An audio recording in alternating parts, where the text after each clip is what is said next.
Hey guys, welcome back to my new next video. So भाई आज check करने वाले हैं भाई चैलेंज जो एक्सेप्ट हुआ है ध्रुव राठी का, उसके बारे में देखने वाले वीडियो आई है। सो ध्रुव राठी का प्लीज वीडियो को लाइक कर दो, चैनल को सब्सक्राइब कर दो। Let's go. नमस्कार दोस्तों, देश के इतिहास में शायद पहली बार ऐसा हुआ है कि जनता की डिमांड्स को स्वीकार करने के लिए पॉलिटिशियंस की लाइन लग गई हो, वो भी तब जब इन डिमांड्स को एक यूट्यूबर ने उठाया। पिछले वीडियो में दोस्तों महाराष्ट्र और देश में बिगड़ते हालातों को देखकर हमने लॉन्च किया मिशन स्वराज। छत्रपति शिवाजी महाराज के आदर्शों पर आधारित मैंने डिटेल में बात करी महाराष्ट्र में समस्याओं के ऊपर और उनका एग्जैक्टली क्या सॉल्यूशन है, और इसके आधार पर नेताओं के सामने 7 डिमांड्स रखी।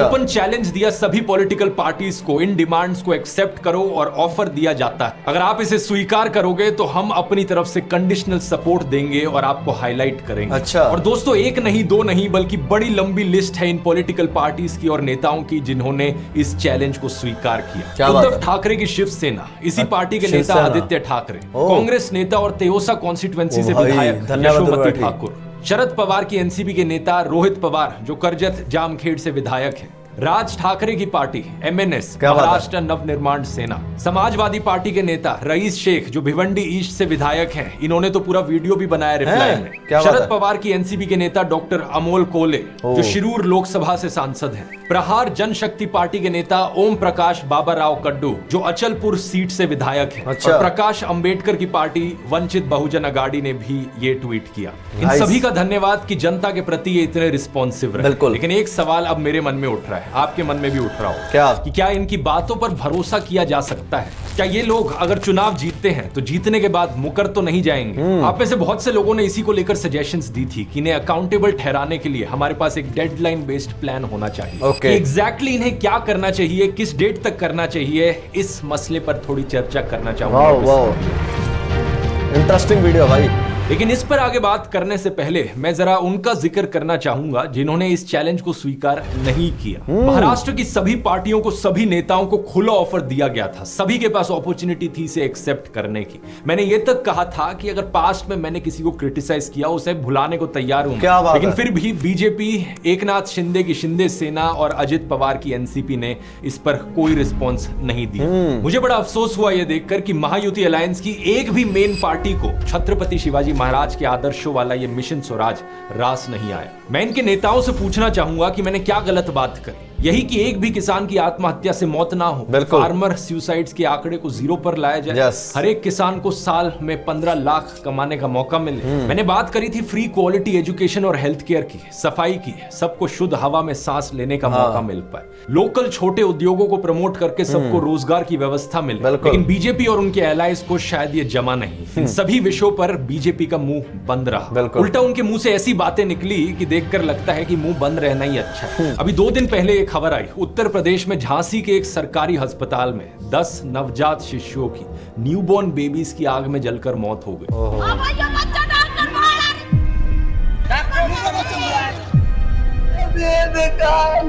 एक शॉर्ट सर्किट और झटके में चली गई 10 बच्चों की जान। चारों तरफ चीख पुकार, ऐसा भयावह मंजर, परिजनों का रो रो कर बुरा हाल और बेबस लाचार उन मां का दुख। उत्तर प्रदेश के मुख्यमंत्री आदित्यनाथ ने मृतक बच्चों के परिवारों के लिए हमदर्दी व्यक्त की, 5-5 लाख रुपए के मुआवजे की घोषणा की और जांच के लिए 4 सदस्यों की टीम बैठा दी। लेकिन दिक्कत यह है कि यही तो होता है हर बार, कोई भी ऐसी ट्रेजेडी हो, थोड़ी हमदर्दी व्यक्त कर दो, कॉम्पनसेशन दे दो और जांच के लिए टीम बैठा दो। जो रूट कॉज है उसकी कभी बात मत करो। इस दुखद घटना की वजह साफ है दोस्तों। इंडियन एक्सप्रेस की इस रिपोर्ट को देखी, महारानी लक्ष्मीबाई मेडिकल कॉलेज के इस नियोनेटल इंटेंसिव केयर यूनिट में कैपेसिटी थी 18 बच्चों की, और इसमें एडमिट किए गए थे 49 बच्चे। इंडिया टुडे की रिपोर्ट में सोर्सेज के हवाले से बताया गया कि इलेक्ट्रिकल ओवरलोड की वजह से शायद शॉर्ट सर्किट हुआ हो, जिसकी वजह से ये आग लगी। एक सीनियर एडमिनिस्ट्रेटिव ऑफिशियल ने बताया कि उस वार्ड के सीसीटीवी फुटेज में दिखा कि इक्विपमेंट में इलेक्ट्रिकल स्पार्क हुआ और आग लग गई। एबीपी न्यूज की न्यूज रिपोर्ट बताती है कि आग ऑक्सीजन कॉन्सेंट्रेटर में लगी थी। सोनू और संजना का 11 दिन पहले बच्चा हुआ था। क्योंकि बच्चा प्री मैच्योर पैदा हुआ था, रेस्पिरेटरी इश्यूज के लिए उसका इलाज चल रहा था इस हॉस्पिटल में, और फिर आग लगी और इनके बच्चे की मृत्यु हो गई। जलाओं की संतोष देवी की मृत बच्चे की पहचान शनिवार को ही हो सकी। सोचिए कि किस तरीके से उस मां ने पूरी रात गुजारी होगी। याकूब और नजमा की आंखों से आंसू सूख नहीं पा रहे, जुड़वा बेटियां हुई थी इनकी। दोनों आग में जलकर मारे गए। हालांकि ये अपनी बेटियों को नहीं बचा पाए, लेकिन याकूब ने खिड़की तोड़ी और जितने बच्चों को बचा सकते थे उन्हें बचाया। टाइम्स ऑफ इंडिया में ये खबर छपी है, लेकिन मुझे लगता है इन्हें नहीं छापनी चाहिए थी, क्योंकि मुझे डर है जैसे बच्चों को बचाने वाले डॉक्टर कफील खान को जेल में डाल दिया गया था, कहीं याकूब के साथ भी वैसा ही ना किया जाए। असल में बात क्या है ना, हमारे देश में ऐसे कई नेता हैं जिनके दिलों में नफरत कूट कूट कर भरी है। हॉस्पिटल स्टाफ ने बच्चों को बचाने के बहुत एफर्ट्स किए। ऐसा करते हुए एक फीमेल स्टाफ मेंबर के कपड़ों में आग लग गई थी और उन्हें खुद को बचाने के लिए अपने कुछ कपड़े उतारने पड़े, लेकिन फिर भी वो रुकी नहीं। एक और इंसान कृपाल सिंह जो उस वक्त वहां मौजूद थे, उन्होंने ये बताया कि उन्होंने एक नर्स को बाहर तेजी से भागते हुए देखा जिनके पैरों में आग लगी हुई। मेडिकल कॉलेज के प्रिंसिपल डॉक्टर NS सेंगार ने कहा कि अस्पताल के फायर एक्सटिंग्विशर्स ऑपरेशनल थे, उनका इस्तेमाल किया गया। स्टाफ मेंबर्स भी फायर रिस्पांस प्रोटोकॉल के लिए ट्रेंड थे। यही कारण है कि करीब 39 बच्चों को बचाया जा सका। लेकिन अब इस ट्रेजेडी के लिए इस हॉस्पिटल स्टाफ में से ही किसी को बलि का बकरा ना बना दिया जाए, ये मैं उम्मीद करता हूँ। क्योंकि हमारे देश में दोस्तों कुछ नेता इतने ढीठ हैं कि कभी अपनी गलतियों को स्वीकारेंगे नहीं। साल 2022 में पोर्चुगल के देश में एक प्रेग्नेंट इंडियन टूरिस्ट महिला की मृत्यु हो गई थी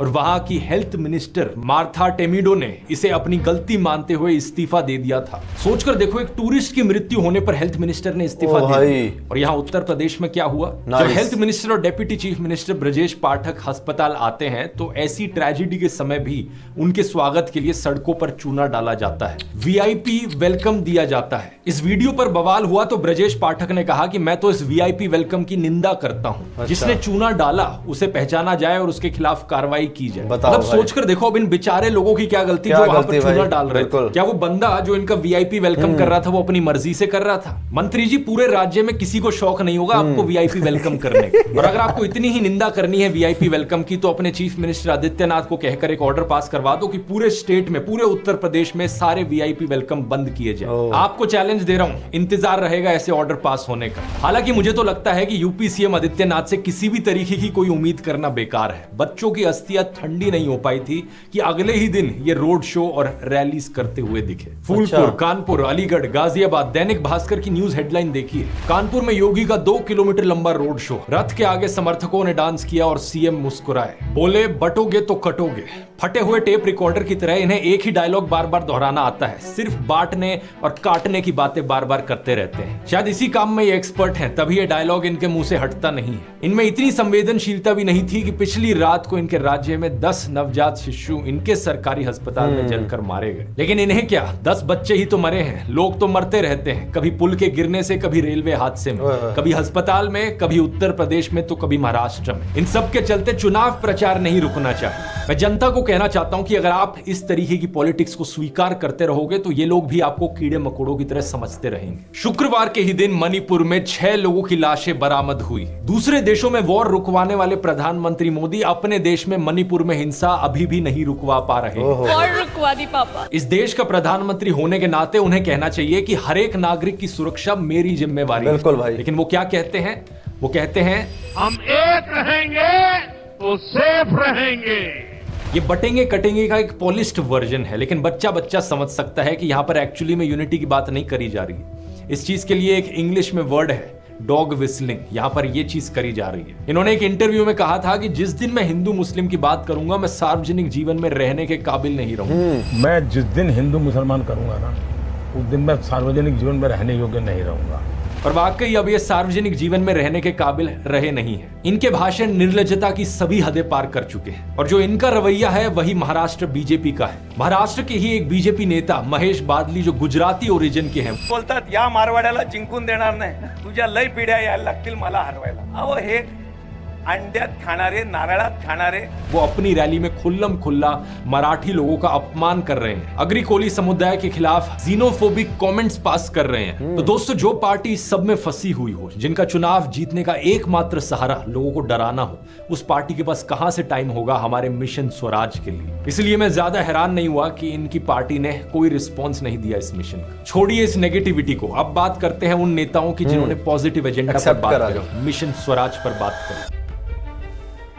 अब ये जो सारे नेता हैं जिन्होंने जनता के मुद्दों की बात करी, छत्रपति शिवाजी महाराज के आदर्शों पर आधारित मिशन स्वराज की बात करी, कमेंट्स में आप में से बहुत से लोगों ने इन नेताओं और पार्टियों से आश्वासन मांगा है। कि अगर इन्हें वोट देकर जितवा दिया जाता है और महाराष्ट्र की नई सरकार का ये हिस्सा बनते हैं तो आगे क्या होगा, क्या है यहाँ पर डिटेल्ड प्लान, इन 7 सॉल्यूशंस को इंप्लीमेंट करने में कितना पैसा लगेगा और ये पैसा कहां से आएगा। आप में से कुछ लोगों ने सही सजेशन दी कि टाइमलाइन निर्धारित होनी चाहिए, कौन सा काम कितने दिनों में हो पाएगा हमें पता लगना चाहिए। अब महायुति अलायंस ने चैलेंज स्वीकार नहीं किया तो इनसे क्या ही कहूं, लेकिन महाविकास अघाड़ी अलायंस से मैं एक आश्वासन चाहता हूं कि अगर इलेक्शन जीत जाते हैं ये और सरकार बनाते हैं तो मिशन स्वराज के इन 7 बिंदुओं पर काम करने के लिए 3 महीने के अंदर अंदर कुछ एमिनेंट लोगों को कंसल्टेंट के तौर पर अपनी सरकार में अपॉइंट किया जाए। मैं ऐसे 10 लोगों के नाम सजेस्ट करना चाहूंगा। अपने वीडियो में तो मैंने मोटे मोटे तौर पर सॉल्यूशंस बताए थे, लेकिन एग्जैक्टली बजट को देखकर, टाइमलाइंस को देखकर कैसे इंप्लीमेंट किए जाएंगे ये सॉल्यूशंस, इसके लिए एक्सपर्ट्स की जरूरत पड़ेगी। और उन लोगों से अच्छा एक्सपर्ट कौन होगा जो एक्चुअली में ग्राउंड लेवल पर चेंज लेकर आए हैं। पहले भारत भूषण त्यागी, ये एक रिनाउंड फार्मर और एजुकेटर हैं जिन्होंने 80,000 से ज्यादा किसानों को ट्रेनिंग दी है उत्तर प्रदेश में। इन्हें पद्मश्री अवार्ड से भी सम्मानित किया गया था और मुझे लगता है ये इसलिए सही इंसान होंगे महाराष्ट्र के किसानों को भी सही राह दिखाने। बिल्कुल। दूसरे हैं डॉक्टर रमन जनयलुलु, एक विजनरी एग्रीकल्चर साइंटिस्ट जिन्होंने जीरो बजट नेचुरल फार्मिंग के इनिशिएटिव को चलाया था। इन्होंने कई सारे किसानों को केमिकल फ्री और कॉस्ट इफेक्टिव फार्मिंग मेथड सिखाए हैं। तीसरे इकोनॉमिस्ट अभिजीत बैनर्जी, जिन्हें नोबेल प्राइज मिला है इकोनॉमिक्स की फील्ड में। इन्होंने भरपूर रिसर्च करी है कि पॉवर्टी को कैसे खत्म किया जाए। जब बात छोटे बिजनेसेस को, लोकल उद्योगों को प्रमोट करने की आती है तो मुझे लगता है ये कई सारे इनोवेटिव सॉल्यूशंस दे सकते हैं। चौथे इकोनॉमिस्ट अमर्त्य सेन, एक और नोबेल प्राइज विनिंग इकोनॉमिस्ट जो इस फील्ड में बहुत मदद कर सकते हैं। इनके ह्यूमन डेवलपमेंट की फील्ड में आइडियाज ने यूनाइटेड नेशंस तक पर गहरा प्रभाव डाला है।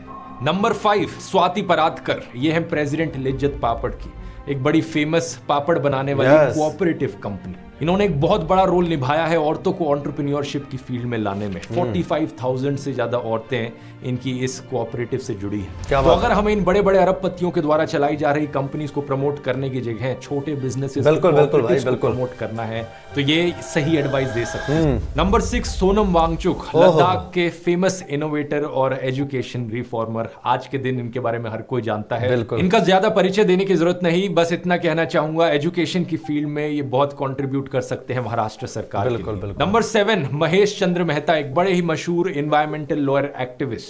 इन्होंने कई बेहतरीन एनवायरमेंटल कैंपेन्स चलाई हैं जिसका असर सीधा सुप्रीम कोर्ट की जजमेंट्स पर पड़ा है। इनकी मदद से हम ताजमहल को प्रोटेक्ट कर पाए, दिल्ली में सीएनजी आ पाया। यही कारण कि इन्हें प्रेस्टिजियस रामोन मार्क्सेसे अवार्ड से भी सम्मानित किया गया। नंबर 8 अफरोज शाह, इनकी बात मैंने पिछले वीडियो में करी थी। इन्होंने ऑलमोस्ट सिंगल हैंडेडली मुंबई में बीचेस को साफ कर दिखाया। अगर सफाई से रिलेटेड डिटेल्ड प्लान बनाना है महाराष्ट्र को पूरी तरीके से साफ सुथरा बनाने के लिए तो मुझे लगता है इनका कॉन्ट्रीब्यूशन जरूरी रहेगा। नंबर 9 श्याम सुंदर ज्ञानी, जो राजस्थान में फेमस रहे हैं 2.5 मिलियन से ज्यादा पेड़ उगाने के लिए। इन्होंने फैमिलियल फॉरेस्ट्री का कॉन्सेप्ट इंट्रोड्यूस किया था और 2019 में महात्मा गांधी जी के 150th बर्थडे पर राजस्थान में 150 से ज्यादा स्कूलों के बच्चों को ट्री प्लांटेशन ड्राइव में इन्वॉल्व करवाया।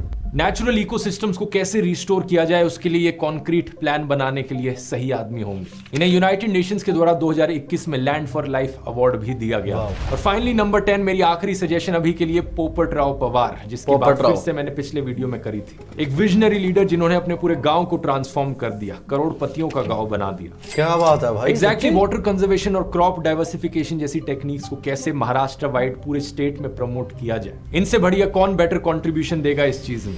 अगर एक आत्मनिर्भर गांव बन जाएगा तो एक बलशाली भारत बन जाएगा। बिल्कुल। बापू का सपनों वाला एक बलशाली भारत निर्माण करेंगे, यही बात रखकर मैं अपनी बात खत्म करता हूँ। तो ये 10 लोगों की सजेशन है मेरी तरफ से एक शुरुआती कदम के तौर पर 3 महीने के अंदर अंदर जैसे ही नई सरकार बनेगी महाराष्ट्र में इन लोगों को अप्रोच किया जाए और अगर ये सहमत हो तो इन्हें कंसल्टेंट के तौर पर सरकार में अपॉइंट किया जाए। इन लोगों की मदद से महाराष्ट्र की नई सरकार 6 महीने के अंदर अंदर एक डिटेल्ड एक्शन प्लान बनाए और जब वो तैयार हो तो जनता के सामने रखा जाए और मैं भी उसे पब्लिसाइज करने में मदद करूंगा। मुझे उम्मीद है अगर महाविकास अघाड़ी की सरकार बनती है इलेक्शंस के बाद तो वो इसको लेकर आश्वासन देंगे। मैं और मेरे साथ महाराष्ट्र की जनता इंतजार करेंगे। आप लोग तब तक अपनी तरफ से वोट करना मत भूलना और इस वीडियो को इतना शेयर कीजिए ताकि ये महाराष्ट्र के कोने कोने तक पहुंच जाए। अब वक्त है ग्राउंड लेवल पर चेंज देखने। बिल्कुल। हमारा देश, हमारा लोकतंत्र, हमारी डिमांड। जय हिंद,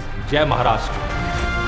सो भाई ये थी वीडियो, बहुत अच्छी लगी भाई। भाई ने जो पॉइंट रखे अपने वो बहुत मुझे लगा कि भाई हाँ दम है भाई। और जो नाम गिनाया भाई, इतने इतने बड़े लोग भाई बैठे हैं, इतने इतने अच्छे काम करने वाले भाई, पता ही नहीं है भाई। किसी किसी को पता है, किसी किसी को नहीं पता भाई, मुझे नहीं पता था। सो यार काफ़ी अच्छी बात लगी कि काफ़ी लोगों ने चैलेंज एक्सेप्ट करा, ठीक है ना। सो वीडियो को लाइक कर देना, चैनल को सब्सक्राइब कर देना। Take care, bye.